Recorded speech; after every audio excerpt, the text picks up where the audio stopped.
Another way that you can get small amounts of metadata or information from your system into Nuke is using system environment variables. And so here's an example of one that is defined by default in Nuke, and that is NukeTempter.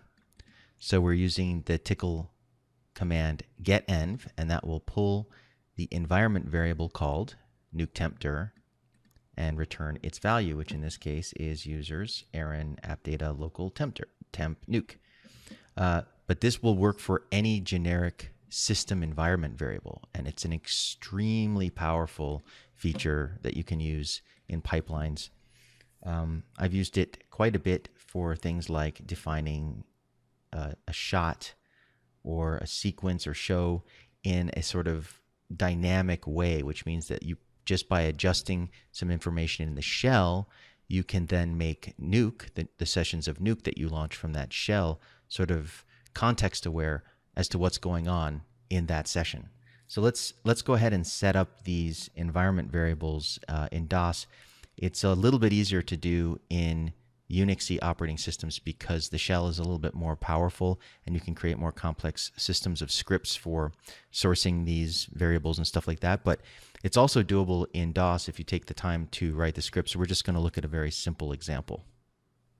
So here we have a running shell, and we want to set these environment variables called show, sequence, and shot.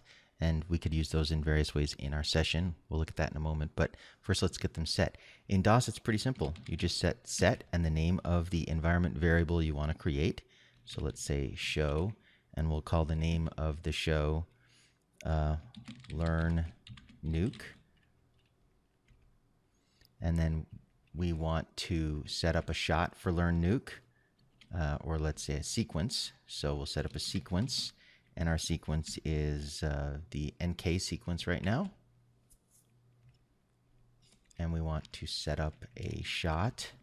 And our shot is called NK201.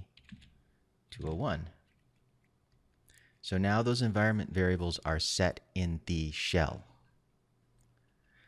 And they're only set in this session of the shell. If you wanted to make them persistent, which of course in for ephemeral information like this would be kind of pointless to try to make them open up every single time you opened every shell, you could do that. What would be better would be to create a script that you could launch that would allow you to set these very quickly.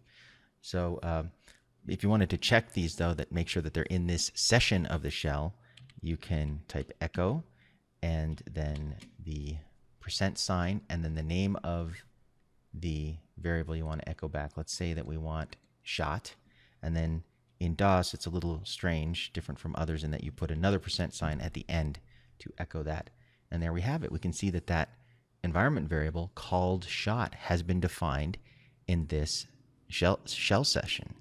So if we wanted to see this in a running session of Nuke, we would have to launch it from this shell. So the one we already have running is no good. We'll have to launch another one. So let's launch a session from this shell, another session of Nuke. And let's load in that script that we were working on.